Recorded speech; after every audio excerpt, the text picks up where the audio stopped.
जीरा फसल अन्य फसलों की अपेक्षा अधिक बीमारू फसल मानी जाती है।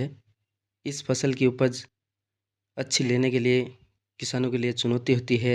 इस फसल को सर्वाधिक फफूंद जनित रोग प्रभावित करते हैं, जिसके कारण पौधे की जड़ें सूखकर पौधा पूर्णतः नष्ट हो जाता है और इस फंगस का संक्रमण भी तेजी से होता है। कुछ ही दिनों में यह लगभग पूरे खेत को कवर कर लेते हैं और फसल नष्ट होने लगती है। फंगस के अलावा अन्य मौसमी कीटों का प्रभाव भी इस पर ज़्यादा पड़ता है। रस चूसक कीट भी ज़्यादा पनपते हैं। इन सब के नियंत्रण के लिए बाज़ार में अलग अलग क्षेत्रों में अलग अलग दवाइयाँ काम में ली जाती है। उन्हीं में से हमने भी एक पावरफुल कॉम्बो का इस्तेमाल किया है, जो आप इस वीडियो में आसानी से देख वे समझ सकते हैं। सबसे पहले हमने यह इपिक का हेक्साकोनाजोल 75% WG लिया है, जो जीरा फसल में फंगस नियंत्रण के लिए बेस्ट फंगिसाइड माना जाता है, जो बहुत ही परफेक्ट व प्रभावी इलाज में सहायक है।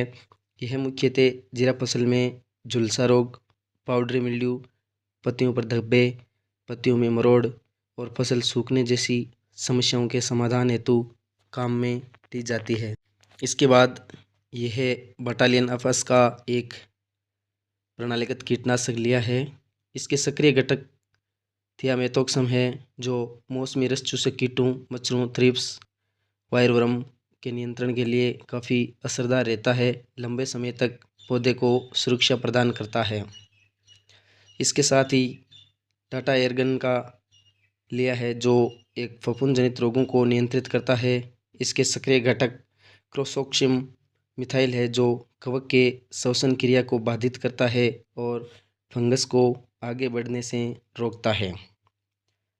इसके साथ लिनक्स 80 इसका प्रमुख कार्य होता है कि किसी भी स्प्रे में कीटनाशक हो, चाहे फफूंदनाशक हो, किसी भी प्रकार की दवा को प्रभावशाली बनाने के लिए यह काम में लिया जाता है, क्योंकि यह स्प्रे से डाली गई दवा में फसल की पत्तियों पर आसानी से चिपकाने में सहायक होता है, जिसके कारण दवा का असर लंबे समय तक बना रहता है।